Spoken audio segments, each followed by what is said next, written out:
নমস্কার বন্ধুরা, ইতিমধ্যেই আপনারা দেখছেন সিডিএ নিউজ।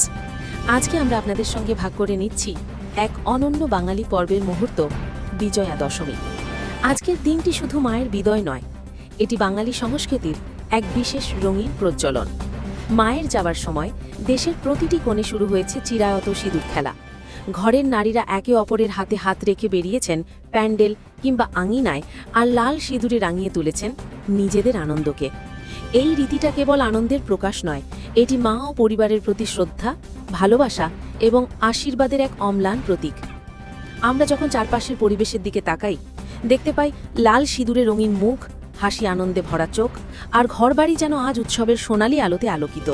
প্রতিটি নারী যেন বলছে, মায়ের বিদায় হলেও তার আশীর্বাদ আমাদের সঙ্গে থাকবে সারা বছর। এছাড়া এই দিনটি সামাজিক ঐক্য ও বন্ধুত্বেরও প্রতীক। পরিবার, প্রতিবেশী এবং বন্ধুরা একত্রিত হয়ে একে অপরের সঙ্গে আনন্দ ভাগাভাগি করছেন। বিভিন্ন প্যান্ডেল, স্থানীয় মঞ্চ এবং আঙিনায় ছড়িয়ে পড়েছে সিঁদুরের রং। লাল রঙের মধ্যে মিশে আছে আশা, আনন্দ এবং প্রাচীন রীতির ধারাবাহিকতা।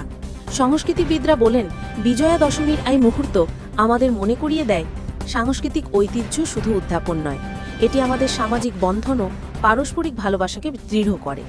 এই রঙিন আনন্দের মধ্যে লুকিয়ে আছে মায়ের প্রেরণা, যা আমাদের জীবনে শান্তি ও সমৃদ্ধি আনে। আজকের দিনটি তাই শুধু আনন্দের নয়, এটি আমাদের স্মরণ করিয়ে দেয়, প্রতিটি বিদায়ে রয়েছে নতুন শুরু, প্রতিটি বিদায়ে রয়েছে আশীর্বাদ ও ভালোবাসা। সিঁদুরের লাল রং আমাদের মনে করিয়ে দেয়, মা যায়, কিন্তু তার শক্তি, তার দৃষ্টি ও আশীর্বাদ আমাদের সঙ্গে সবসময় থাকবে। এই ছিল আজকের বিশেষ প্রতিবেদনের কিছু মুহূর্ত।